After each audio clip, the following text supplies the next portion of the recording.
ही न्यायाची आणि सत्याची लढाई आहे आणि ही न्यायाची आणि सत्याची लढाई आम्ही लढत राहू. जोपर्यंत आमच्या नेत्याला न्याय मिळत नाही, आमच्या समोर सत्य येत नाही, तोपर्यंत आम्ही कुणी थांबणार नाही. अध्यक्ष महोदय, हे आलं पाहिजे, सगळं जनतेच्या समोर आलं पाहिजे, महाराष्ट्राच्या समोर आलं पाहिजे. अध्यक्ष महोदय, आजही आम्ही सगळेच जण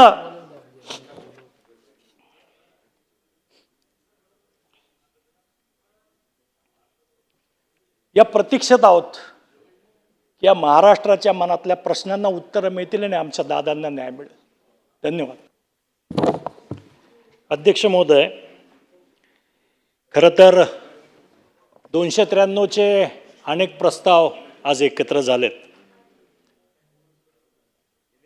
अध्यक्षांनी पटोले साहेब ऑलरेडी डिक्लेअर करून गेलेले आहे की सगळे प्रस्ताव एकत्रितरित्या चर्चेला आहेत.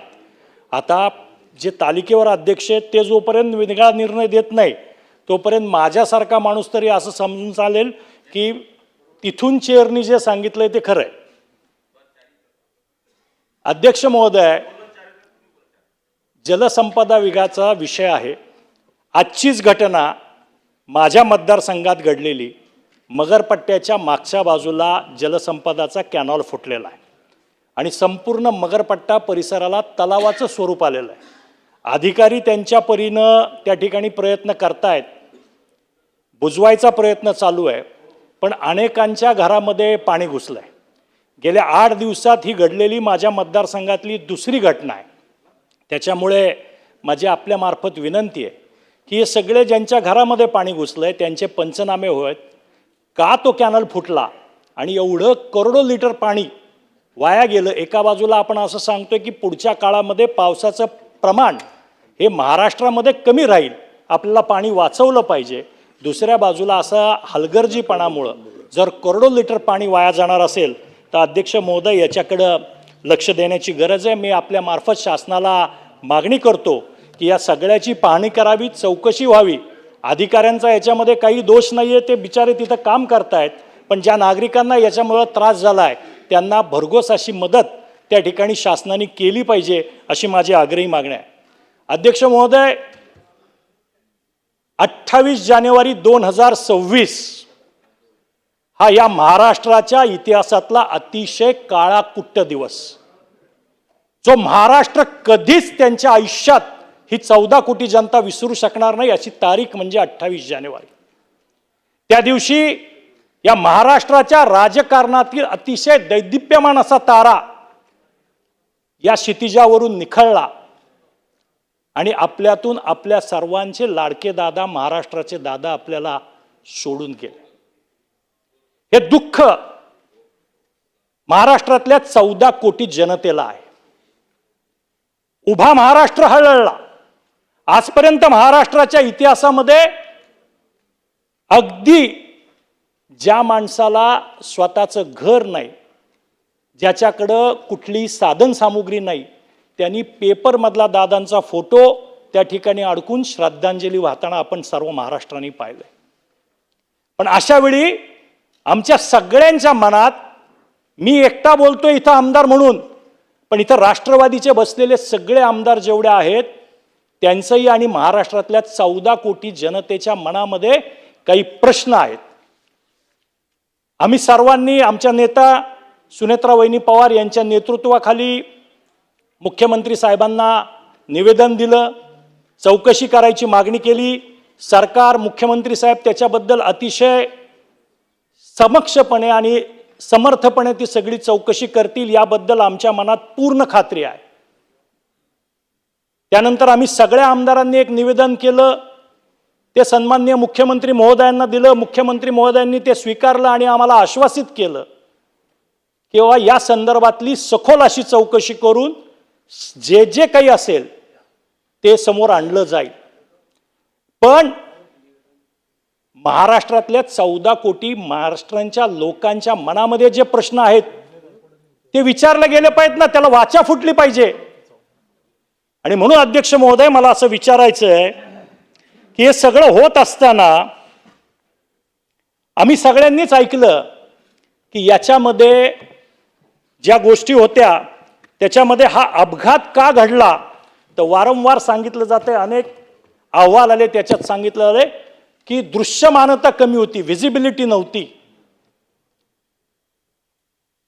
मग विमानानं हा प्रश्न पडतो अध्यक्ष महोदय की अत्यंत कमी दृश्यमानता असताना हे मुख्य कारण सांगितलं जातं.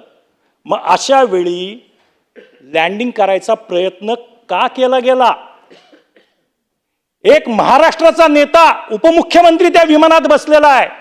अशा परिस्थितीत जर दिसत नाहीये तर मग विमान उतरवायचं डेअरिंग का केलं गेलं? का विमान वळवून दुसऱ्या एअरपोर्टकडे नेण्यात नाही आलं? का थोडा वेळ थांबवण्यात नाही आलं? हे प्रश्न आमच्यासारख्याला पडलेले आहेत. याची उत्तरं मिळाली पाहिजेत अध्यक्ष महोदय. याची उत्तरं जोपर्यंत मिळत नाहीत तोपर्यंत महाराष्ट्राच्या मनाला शांती लाभणार नाही अध्यक्ष महोदय. मग हे लँडिंग करण्यासाठी ही जी काही messrs VSR ventures private limited company होती, यांच्याकडून काही पायलटवर दबाव होता का की नाही तुम्ही उतरवलंच पाहिजे विमान, दिसत नसलं तरी? व्यवस्थापकाकडून काही दबाव होता का? याची ही चौकशी झाली पाहिजे, याची उत्तरं मिळाली पाहिजेत अध्यक्ष महोदय. असं परिस्थिती असताना मग हे असुरक्षित लँडिंग करण्याचा प्रयत्न का केला गेला अध्यक्ष महोदय? हा खरा प्रश्न आहे. हा महाराष्ट्राच्या 14 कोटी मनामनात पडणारा प्रश्न आहे की जर दादांसारखी अतिमहत्वाची व्यक्ती विमानात आहे तर असुरक्षित लँडिंग करायचा निर्णय का घेतला गेला?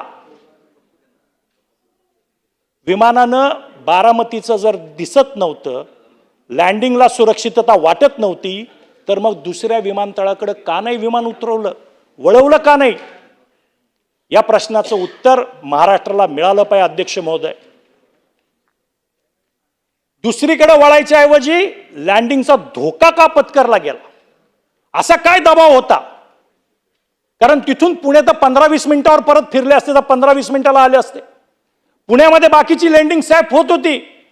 मग कुणाचा दबाव होता? का तिथं उतरवण्याचा प्रयत्न केला गेला?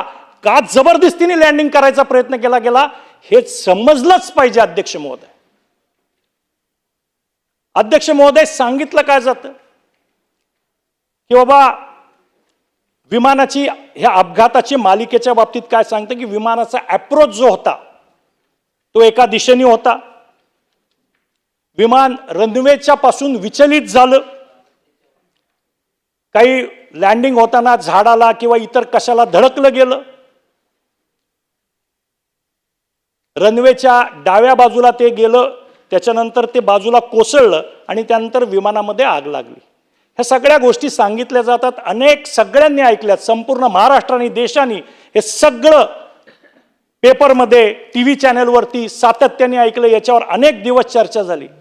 पण अध्यक्ष महोदय, या निमित्ताने काही प्रश्न आहेत. विमान मुंबईवरून बारामतीला जात होतं, त्याच्यासाठी विमानात जेवढं इंधन पाहिजे तेवढं होतं का त्याच्यापेक्षा अतिरिक्त भरलं होतं?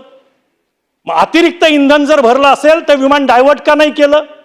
उतरवायचाच प्रयत्न का केला? रिपोर्टमध्ये हे कुठं आलंय का की इतक्या लिटर किंवा इतके गॅलन जे काही परिणाम असेल, आता आम्ही सगळे लेमॅन आहोत, पायलट क्षेत्रातले किंवा विमान क्षेत्रातले तज्ज्ञ नाही, आमदार म्हणून काम करतोय. पण जर इतकं गॅलन, त्याला परिमाण असतं गॅलनचं, इतकं गॅलन फ्यूल भरलं पाहिजे, इंधन भरलं पाहिजे, तर नक्की किती होतं? कमी होतं, बरोबर होतं का अतिरिक्त होतं? मग अतिरिक्त असेल तर अतिरिक्त का होतं? मग अतिरिक्त असताना सुद्धा लँडिंग तिथंच करायचा हट्ट का केला गेला? पुढच्या एअरपोर्टकडे का नाही गेलं? आम्हाला सगळ्यांना दादांचा स्वभाव माहिती आहे. अध्यक्ष महोदय, आदरणीय दादा इतके काटेकोर होते की थोडीशी गोष्ट जर नियमाच्या बाहेर, कायद्याच्या बाहेर जायला लागली तर दादा सांगायचे आपल्याला करायचं नाही. अशा परिस्थितीत हा हट्ट कुणी केला मग लँडिंगचा, दादांसारख्या महत्वाच्या व्यक्तीच्या वेळी? हे सगळं आम्हाला समजलं पाहिजे अध्यक्ष महोदय. आमची मागणी हीच आहे, सगळेच जण आपापल्या परीने दादांच्यासाठी प्रयत्न करतायत, पण याची उत्तरं समोर आली पाहिजेत. याच्यावरती चर्चा होतीये, सातत्याने चर्चा होतीये. महाराष्ट्राच्या मनात असंख्य वेदना आहेत, आणि या वेदना सगळ्या त्याच वेळी थांबतील ज्यावेळी या सगळ्या प्रश्नांची उत्तरं आपल्याला मिळतील अध्यक्ष महोदय. त्यामुळं हा एक प्रश्न आहे की अतिरिक्त इंधन का भरलं गेलं होतं विमानात, काय गरज होती अतिरिक्त इंधन भरायची. अध्यक्ष महोदय, माझा पुढचा प्रश्न आहे या निमित्तानं की ज्यावेळी हे विमान उड्डाण करणार होतो मुंबईकडून बारामतीकडे, त्यावेळी या उड्डाणाची सुरक्षा तपासणी ही झाली होती का, ती व्यवस्थित झाली होती का, ती कुणी केली होती, त्याचा अहवाल कुठे आहे, त्याचं सत्य समोर आलं पाहिजे. एखादी महत्वाची अतिमहत्वाची VIP व्यक्ती, एखाद्या राज्याचा मुख्यमंत्री उपमुख्यमंत्री, अशी माणसं ज्यावेळी विमान प्रवास करतात त्यावेळी त्यांच्या विमानाची तपासणी करायची काही यंत्रणा आहे का, त्याची काही नियमावली आहे का, त्याची जबाबदारी कोणाची आहे, हे सगळंच्या सगळं आम्हाला समजलं पाहिजे अध्यक्ष महोदय. त्याच्यामुळे अध्यक्ष महोदय,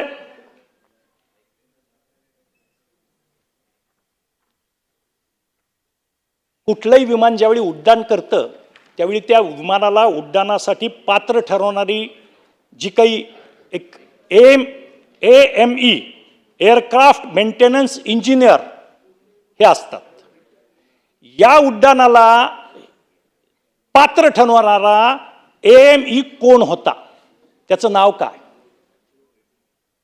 कुठला व्यक्ती होता की ज्यांनी हे क्लिअर केलं की हे विमान उड्डाणासाठी योग्य आहे, त्याचं नाव का समोर येत नाही, कोण हा इंजिनियर कोण आहे, एअरक्राफ्ट मेंटेनन्स इंजिनियर कोण आहे, हे महाराष्ट्राला कळलं पाहिजे ना अध्यक्ष महोदय. विमान तेच होतं की शेवटच्या क्षणी विमान बदललं, कुठल्या विमानाला क्लिअरन्स दिला होता, कुठल्या विमानाची तपासणी झाली होती, हे सगळे गोष्टी ज्या आहेत या सगळ्या आमच्या मनामध्ये शंका करतायत अध्यक्ष महोदय. त्याच्यामुळं या सगळ्या गोष्टीचे अहवाल समोर आले पाहिजे, डिटेल अहवाल समोर झाले पाहिजेत आणि याची सखोल चौकशी झाली पाहिजे अध्यक्ष महोदय. अध्यक्ष महोदय, सगळ्यात महत्वाची गोष्ट जी आम्हा सगळ्यांच्याच मनाला पटत नाही, या महाराष्ट्रात सकाळी 6 वाजता कुठल्या रस्त्यावर ट्रॅफिक जॅम होतं. आम्ही अनेक वेळा मुंबईमध्ये आलोय, अधिवेशना, मुंबई आमचं घर नाहीये, मी पुण्याचा आहे, पण मुंबईमध्ये अधिवेशनाच्या निमित्तानं राहतो. सकाळी 6, 6:30, 7, 7:30 पर्यंत मुंबईमध्ये कुठेही पीक आवर नाहीत, कुठेही ट्रॅफिक जाम होत नाही. मग जे नियोजित या विमानाचे पायलट होते ते असे कुठल्या ट्रॅफिक जॅम मध्ये अडकले होते की त्यांना बदलावं लागलं. शेवटच्या क्षणी हा क्रू बदलला का गेला, हा कुणाच्या आदेशाने बदलला गेला, कंपनीच्या कुणी हे आदेश दिले की क्रू बदलायचा आहे, याची सगळ्याची शहानिशा झालीच पाहिजे आणि याची सगळ्याची माहिती आम्हाला मिळाली पाहिजे अध्यक्ष महोदय. कारण सकाळी 6 वाजता वाहतुकीच्या मध्ये पायलट अडकले आणि त्याच्यामुळं नवीन पायलट आणि क्रू बदलण्यात आला, हेच मुळी संशयास्पद वाटतंय. कारण आम्ही सगळे सुद्धा रोज ट्रॅफिक मध्ये फिरतो, कुणालाही सकाळी 6 वाजता ट्रॅफिक मध्ये अडकत नाही. अडकला तर एखादा मिनिट ट्रॅफिक सिग्नलला, अर्धा तास ट्रॅफिक मध्ये अडकतो का आपण कुठे, आणि 6 वाजता कुठले ट्रॅफिक सिग्नल चालू असतात अध्यक्ष महोदय. त्याच्यामुळं याच्यामध्ये अतिशय मोठी संशयाची सुई त्या दिशेने फिरते की हे पायलट का बदलण्यात आले, याचं उत्तर आम्हाला मिळालंच पाहिजे अध्यक्ष महोदय. नाही चेतनजी, मुंबईचे 2 मंत्री आशिषजी शेलार आणि लोढा साहेब इथं आहेत. शेलार साहेब, एक गंभीर विषयावरती इथे लक्ष वेधतायत सभागृहाचं. तुम्ही मुंबईकर आहात, लोढा साहेब बी मुंबईकर आहेत, मी बी मुंबईकर आहे. त्याच्यामुळे सकाळी 6 वाजता ट्रॅफिक असतं का हे आपल्याला निदर्शन ते बोलतायत, आपण जरा लक्ष देऊन ऐका. अध्यक्ष महोदय, माझा कुणावरही कटाक्ष नाही, माझा कटाक्ष जो आहे तो त्या VSR व्हेंचर्स कंपनी आहे. कारण हे बदल शेवट त्या कंपनीचे ते सगळे कर्मचारी होते, त्या कंपनीने का बदलले आणि त्याच्यासाठी एवढं संशयास्पद कारण का दिलं, हा माझा मुख्य प्रश्न आहे अध्यक्ष महोदय. अध्यक्ष महोदय, DFDR आणि CVR याचा लॉंग फॉर्म आहे डिजिटल फ्लाईट डाटा रेकॉर्डर आणि कॉकपिट व्हॉइस रेकॉर्डर यांच्या डिकोडिंगबद्दल काय माहिती आहे, त्याची अद्ययावत माहिती काय आहे, ही संपूर्ण महाराष्ट्राच्या समोर आली पाहिजे अध्यक्ष महोदय. कारण एक गोष्ट आहे, हे सामान्य माणसाला कळत नाही, सामान्य माणसाला त्यातलं काही समजत नाही. आम्हाला एकच गोष्ट कळते, आमचे दादा गेलेत, त्याचं कारण आम्हाला कळलं पाहिजे की नक्की काय झालं होतं, कशामुळे हे घडलं, कशामुळे हा सगळा प्रकार घडला, हे महाराष्ट्रातल्या जनतेला आणि राष्ट्रवादीच्या आणि या सभागृहातल्या सर्व आमदारांना समजलंच पाहिजे. ही आमची मागणी आहे अध्यक्ष महोदय. अध्यक्ष महोदय, हे सगळं एवढं घडलं, एवढं सगळं झालं. आमचे नेते जयदादा यांनी एक व्हिडिओ सुद्धा पोस्ट केला, त्याच्यामध्ये तो कंपनीचा मालक विमान उडत असताना झोपलाय. काय चौकशी झाली पुढे, काय कारवाई झाली पुढे, का चौकशी होत नाहीये, का कारवाई होत नाहीये. त्यांची काही विमानं थांबवली, 2-4, संपूर्ण विमानांची चौकशी का नाही झाली. कारण अनेक ठिकाणी त्याच्यात आलं की त्यांचे उड्डाणाचे तास भरून गेले होते तरी त्याचा मेंटेनन्स होत नव्हता. संपूर्ण फ्लीट ग्राउंड का करण्यात आली नाही या कंपनीची, का या सगळ्याची चौकशी झाली नाही, का प्रत्येक विमानाची बारकाईने तपासणी झाली नाही. काही दिवसापूर्वी मुख्यमंत्री महोदयांनी सुद्धा याच कंपनीचं विमान वापरलं होतं. त्याच्या आधी एकनाथ शिंदे साहेब मुख्यमंत्री असताना याच कंपनीचे विमान वापरत होते. एवढ्या महत्वाच्या व्यक्ती या विमानातून प्रवास करतात, तरी सुद्धा यांच्याकडे जर मेंटेनन्समध्ये एवढी दिरंगाई हलगर्जी होत असेल तर यांच्यावरती कारवाया का होत नाहीयेत अध्यक्ष महोदय. का यांची सगळी फ्लीट ग्राउंड केली जात नाहीये, का यांच्या सगळ्या विमानांना थांबवून त्यांची पूर्ण चौकशी, सखोल चौकशी केली जाते, हा प्रश्न आहे अध्यक्ष महोदय. अध्यक्ष महोदय, कारण काही सांगूत प्रत्यक्षदर्शी असं सांगतात आणि आम्ही सगळ्यांनीही TV चॅनलला बघितलंय की विमानामध्ये स्फोट झाले, अनेक स्फोट ऐकू आले. मग त्या विमानामध्ये इंधनाव्यतिरिक्त इतर काही अज्ञात असा माल कार्गो भरला होता का. आधी स्फोट झाले, लोकांचं म्हणणं आहे, आम्हाला स्फोटाचे आवाज ऐकू आले. शेवट प्रत्यक्षदर्शी जे सांगतायत, तिथले राहणारे गोजूबावीचे नागरिक, पत्रकार त्यांचे सगळ्यांचे इंटरव्ह्यू घेतायत, ते ऑन कॅमेरा सांगतायत. मग असं काय त्याच्यामध्ये अज्ञात असा माल भरलेला होता, कार्गो भरलेला होता की ज्याच्यामुळे हे सगळ्या गोष्टीचे स्फोट झाले. याच्या संदर्भात काय, कोण खुलासा करणार, कधी खुलासा करणार, महाराष्ट्राच्या जनतेला याचं उत्तर कधी मिळणार अध्यक्ष महोदय. आज आपल्या मार्फत आमची मागणी आहे की ही चौकशी तडीला लावली पाहिजे, या सगळ्या प्रश्नाची उत्तरं आम्हाला मिळली पाहिजे. अध्यक्ष महोदय, दादांच्या उपमुख्यमंत्री असताना ते विमान प्रवास करणार होते. माझी अशी मागणी आहे, माझी आपल्याकडं विचारणा आहे की ह्या सगळ्या जेव्हा मोठे सगळे VIP ज्यावेळी जातात त्यावेळी त्यांच्या विमानाची तपासणी करण्याची किंवा त्याचं काही करण्याची कुठली यंत्रणा शासकीय आहे का. असल्यास अजितदादांचं विमान ज्यावेळी नियोजित हा प्रवास करणार होतं त्यावेळी सरकारी यंत्रणांनी त्या सगळ्याची तपासणी केली होती का. त्यांनी काय त्याच्यात फाइंड आउट केलंय त्याची माहिती सांगा ना आम्हाला अध्यक्ष महोदय. कारण एवढे अतिमहत्वाच्या व्यक्ती ज्यावेळी जातील तेव्हा मला असं वाटत नाही की आपण काहीच करत नसतो. त्या कंपनीकडून किंवा त्या एजन्सीकडून किंवा तिथल्या त्या इंजिनियरकडून कसलेच आपण अहवाल पडताळून पाहत नसू. आणि असं जर असेल दुर्दैवानं तर हे अतिशय गंभीर आहे. हे बघितलं गेलं पाहिजे ना, हे सगळं आपली यंत्रणा पाहिजे ना. त्याच्यामुळे याच्यावरती खुलासा झाला पाहिजे अध्यक्ष महोदय. ही माझी आपल्याकडे आग्रही मागणी, आमच्या सर्व आमदारांच्या वतीनं आग्रही मागणी. आता या VSR कंपनीवरती का कारवाई होत नाही, का उशीर होतोय. अपघात झाला हे तर स्पष्ट आहे, क्रू बदलला गेला होता हेही स्पष्ट आहे. मग या कंपनीवरती, कंपनीच्या मालकांवरती का कारवाई होत नाही? त्यांची चौकशी का होत नाही? त्यांची सखोल चौकशी का होत नाही? त्यांच्या नार्को टेस्ट केल्या पाहिजेत अध्यक्ष महोदय. हे जे पायलट बदलले गेले, त्या 2 पायलट जे सांगतायत की वाहतुकीत सापडलो, त्यांच्या पण नार्को टेस्ट करा ना. त्यावेळी सत्य समोर येईल की हे खरंच ट्रॅफिकमध्ये सापडले होते का ह्यांना कुणी सांगितलं होतं तुम्ही जायचं नाहीये तिथं म्हणून.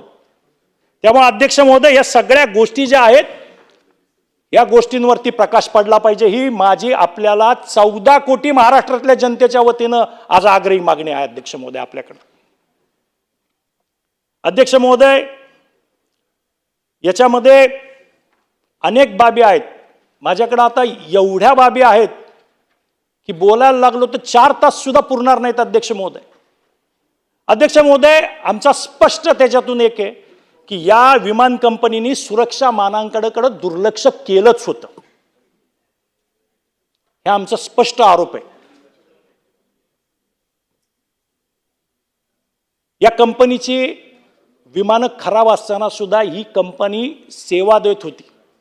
या कंपनीची विमानं हवेमध्ये उडत होती. जेव्हा की त्यांची मेंटेनन्सची जी काही मर्यादा आहे ती ओलांडली गेली होती. त्यांच्या इंजिनच्या मेंटेनन्स असतील, त्यांचे बाकीचे मेंटेनन्स असतील, याच्या सगळ्या सीमा ओलांडल्या होत्या. यापूर्वी सुद्धा या कंपनीच्या विरोधात अनेकदा तक्रारी झाल्या होत्या. पण कुणाचा वरद असतं या कंपनीला की त्या तक्रारींकडे कानाडोळा केला गेला अध्यक्ष महोदय.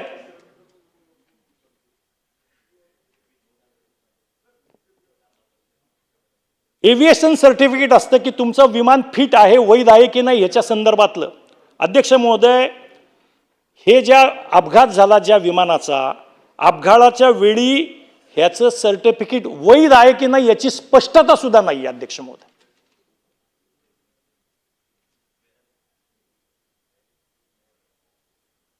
फिटनेस प्रमाणपत्र जे पाहिजे ते फिटनेस प्रमाणपत्र इंजिनियर्सवर कंपनीने दबाव तर दिला नव्हता ना की फिटनेस सर्टिफिकेट दे, कारण त्याची मेंटेनन्सच झाला नव्हता तरी फिटनेस सर्टिफिकेट कसं काय? मग या कंपनीच्या मालकांनी दबाव आणला होता का इंजिनियर्सवर की तुम्ही खोटं बनावट बोगस सर्टिफिकेट द्या, आमचा धंदा चालला पाहिजे? अरे तुमचा धंदा झाला, पण इथं महाराष्ट्राचं किती आणि देशाचं नुकसान झालं. सुरक्षा नियमांचं उल्लंघन तर ही कंपनी वारंवार करत होती. खराब हवामान असताना तर ATCने सांगितलं पाहिजे की तुम्ही लँडिंग करू नका, तरी लँडिंगचा प्रयत्न, जर आपल्याला सगळ्यांना माहिती आहे क्लिअरन्स दिला गेला नाही तर विमानाचं लँडिंग होत नाही, उड्डाण होत नाही, लँडिंग होत नाही. समजा मुंबईत हवामान चांगलं होतं असं गृहीत धरू, पण बारामतीला हवामान चांगलं नव्हतं, तर मग ही परमिशन कशी काय दिली गेली? ग्राउंडवर जे काम करत होते त्यांनी सुद्धा ही परमिशन कशी दिली, हा पण एक मोठा प्रश्न तयार होतो अध्यक्ष महोदय. त्यांना माहिती होतं की विमानात प्रवासी कोण आहेत, कुठल्या कंपनीचं विमान येत आहे, हे असताना सुद्धा ही परमिशन कशी दिली गेली याचाही खुलासा झाला पाहिजे, याचाही शोध लागला पाहिजे, याचाही तपास झाला पाहिजे अध्यक्ष महोदय. आता इतक्या तक्रारी आल्यात तरी सुद्धा आपण मात्र त्या कंपनीवरती का मेहरबान आहोत हे आम्हाला कळत नाही. असं घडल्या पहिल्यांदा त्या कंपनीला ब्लॅकलिस्ट करायला पाहिजे होतं आणि मग चौकशी झाली पाहिजे होती. पहिल्यांदा त्यांना ब्लॅकलिस्ट करायला पाहिजे होतं अध्यक्ष महोदय. पण अद्याप सुद्धा त्या कंपनीला ब्लॅकलिस्ट केलेलं नाही. अद्यापही ती कंपनी सर्व्हिस पुरवते. अजून कोणाचा जीव जाण्याची वाट बघताय का आपण? परत काही हादसा घडला, घातपात झाला, अपघात झाला तर कोण जबाबदार? अध्यक्ष महोदय, त्याच्यामुळे या सगळ्या गोष्टीमध्ये लोकांच्या मनात विविध प्रश्न आणि संशयाचं हलकल्लोळ झालेला आहे. याची उत्तरं आम्हाला मिळली पाहिजेत. आता हा एक झाला सगळा कंपनीचा भाग. याच्यामध्ये हा खरंच अपघात आहे की घातपात आहे याच्याही काही संशयास्पद बाबी आहेत अध्यक्ष महोदय. अध्यक्ष महोदय, पहिली गोष्ट, तपासाला विलंबच का होतोय? एखाद्या गोष्टीच्या तपासाला विलंब व्हायला लागला की लोकांच्या मनात असं यायला लागतं की याच्यामध्ये कुठेतरी काळबेरा आहे. त्याच्यामुळं तपासाला विलंब का होतोय हा प्रश्न सगळ्यांनाच पडतोय अध्यक्ष महोदय. अध्यक्ष महोदय, सुनेत्रा वहिनींनी आणि पार्थ दादांनी आम्हाला दादांच्या त्या प्रवासातल्या ज्या काही दादांच्या वस्तू होत्या त्या दाखवल्यात. आम्ही सगळेच आमदार देवगिरी बंगल्यावर होतो. दादांचे मोबाईल सुस्थितीत आहेत, फुटलेत, स्क्रीन फुटल्यात. जर मोबाईल सुस्थितीत आहेत तर अतिशय सेफ ठेवण्यात आलेला ब्लॅक बॉक्स खराब झाला, याच्यावर कुणी विश्वास ठेवा? शेमडं पोरगं पण ठेवणार नाही अध्यक्ष महोदय. जर ब्लॅक म्हणजे दादांचे मोबाईल, आणि आम्ही सगळे ते मोबाईल ओळखतो, दादांकडे जेवढे मोबाईल होते, दादांच्या हातातलं घड्याळ सुस्थितीत आहे आणि तुम्ही सांगताय ब्लॅक बॉक्स जळाला. कोण विश्वास ठेवणार अध्यक्ष महोदय याच्यावर? आणि कसा विश्वास ठेवा महाराष्ट्राने? त्यामुळे या सगळ्याचं सखोल चौकशी होऊन हे आमच्या समोर आलंच पाहिजे अध्यक्ष महोदय. हे आमच्या सगळ्यांची आग्रही मागणी आपल्याकडं. रडार सिग्नल वरून काही वेळ विमान गायब झालं होतं. कसं झालं? रडारशी सिग्नल का गायब झाले? असं काय घडलं की रडारवरून विमान गायब झालं? काही मिनिटं झालं त्याच्यापूर्वी काय घडलं होतं असं नक्की?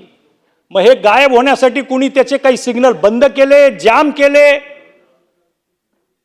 काय केलं अध्यक्ष महोदय? आम्हाला त्यातलं काही फारसं कळत नाही. पण सर्वसामान्य माणसाच्या मनात हे प्रश्न पडलेत ना की एखादं विमान हे रडारवरून नाहीसं कसं होऊ शकतं अचानक काही मिनिटं? काय घडलं होतं असं? कशामुळे ते नाहीसं झालं? कारण आम्हाला कळतं की रेडिओ तरंग असतात, ते रेडिओ तरंग तिकडे जातात, ते अँटेना रिसिव्ह करतात, एकमेकाला आदान प्रदान होतं आणि तुम्ही पाहू शकता. मग हा कुणी बंद केलं होतं का आतमधून, का खालून बंद केलं? हे सिग्नल कसे जाम केले गेले याचं उत्तर कधी मिळणार आहे अध्यक्ष महोदय? अध्यक्ष महोदय, तिथले गोजूबाई मधले नागरिक सांगतात की आम्ही मोठा आवाज ऐकला, हवेतच आवाज ऐकला आणि त्याच्यानंतर विमान खाली आलं, त्याच्यानंतर विमान कोसळलं. आम्ही बघतोय अध्यक्ष महोदय, असं चाललेलं विमान एकदम असं झालं आणि असंच खाली आलं. अध्यक्ष महोदय, अनेक जण विमान प्रवास करतात, विमान किती हलू शकतं हे इथं बसलेलं आपणही अध्यक्ष महोदय विमान प्रवास केलेला असेल. विमान थोडंसं तिरकं होतं पण 90 अंशात. मग ते नागरिक सांगतात ते खरं आहे का की आधी स्फोटाचा आवाज ऐकला आणि त्याच्यानंतर विमान तिरकं झालं आणि विमान खाली आलं? नक्की काय खरं काय अध्यक्ष महोदय?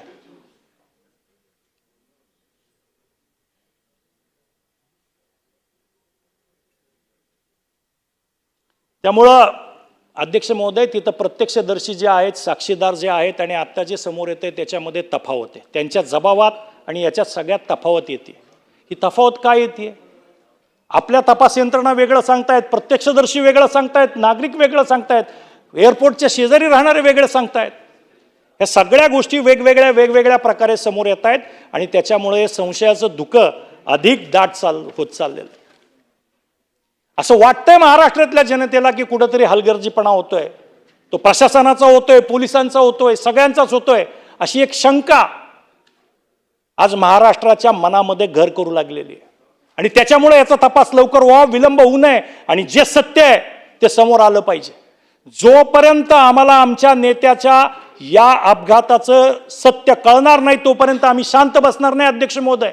आम्ही तो लढा शेवटच्या क्षणापर्यंत देत राहू, शेवटच्या श्वासापर्यंत देत राहू, पण आमच्या समोर सत्य आलंच पाहिजे अध्यक्ष महोदय, ही आमची आग्रही मागणी आहे.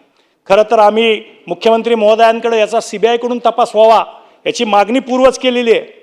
पण गरज पडल्यास आंतरराष्ट्रीय तपास यंत्रणा, ज्याला आपण NTSB म्हणतो, त्यांना सुद्धा पाचारण केलं जावं, त्यांच्या सगळ्या तज्ज्ञांची मदत घेतली जावी आणि नक्की काय घडलं होतं आणि कशामुळे हे घडलं याच्यावरती प्रकाश पडलाच पाहिजे. याची संपूर्ण सखोल चौकशी होऊन आमच्या पुढे सगळं आलंच पाहिजे, हे आमची आपल्याकडं आग्रही मागतो. खूप साऱ्या गोष्टी त्याच्यामध्ये बोलता येईल. तांत्रिक विश्लेषण झालं पाहिजे, फॉरेन्सिक ऑडिट झालं पाहिजे, सायबर अँगल होता का त्याच्यामध्ये, काय एखादा सायबर अटॅक होता का याची माहिती आम्हाला मिळली पाहिजे. त्याचप्रमाणे या सगळ्यामध्ये हे धागेदोरे कुठे आहेत? याचीही माहिती घेतली पाहिजे. देशात आहेत, देशाबाहेर आहेत, आंतरराष्ट्रीय आहेत, काय नक्की आहे हे कळलं पाहिजे ना अध्यक्ष महोदय. महाराष्ट्राने एक मोठा नेता गमावला आहे. महाराष्ट्राचा उद्याचा उशक्काल आपण गमावलेला आहे. हे समोर आलं पाहिजे अध्यक्ष महोदय. आणि या सगळ्यासाठी आपण सर्वांनीच मिळून, या सभागृहांनी मिळून प्रयत्न केले पाहिजेत असं मला वाटतं. अध्यक्ष महोदय, खूप साऱ्या गोष्टी आहेत, पण आम्हाला असं वाटतं की हे सगळे जे अहवाल आलेले आहेत त्या अहवालावरती तज्ज्ञ चर्चा करतायत, त्याची कारणमीमांसा करतायत, पण अनेक गोष्टी या सामान्य बुद्धीला सुद्धा पटत नाहीत. म्हणजे एक साधी गोष्ट आहे की आम्ही ज्यावेळी बघतो की दादांनी घातलेलं जॅकेटसुद्धा अर्धं जळलेलं आहे, अर्धं आहे, तर ब्लॅक बॉक्स संपला आणि त्याच्यातून आता काही डेटा रिकवर करता येत नाही, तो परदेशात पाठवावा लागतोय. याच्यावर विश्वास नाही बसत अध्यक्ष महोदय. त्यामुळे शेवट ही न्यायाची आणि सत्याची लढाई आहे. आणि ही न्यायाची आणि सत्याची लढाई आम्ही लढत राहू. जोपर्यंत आमच्या नेत्याला न्याय मिळत नाही, आमच्या समोर सत्य येत नाही, तोपर्यंत आम्ही कुणी थांबणार नाही अध्यक्ष महोदय. अध्यक्ष महोदय, हे आलं पाहिजे, सगळं जनतेच्या समोर आलं पाहिजे, महाराष्ट्राच्या समोर आलं पाहिजे. अध्यक्ष महोदय, आजही आम्ही सगळेच जण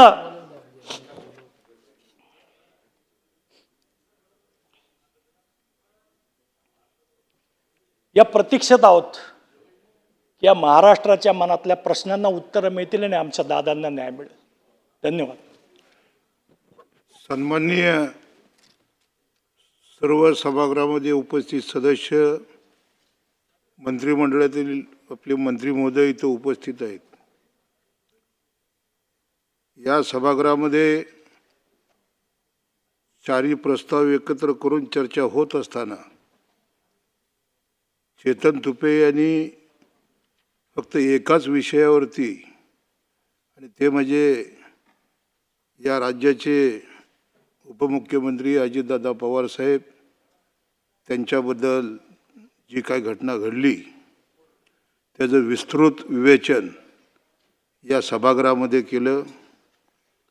हे अत्यंत गंभीर बाब आहे. महाराष्ट्रातल्या 14 कोटी जनतेच्या मनामध्ये हे पाल लुकलुकती की नेमकं काय घडलं.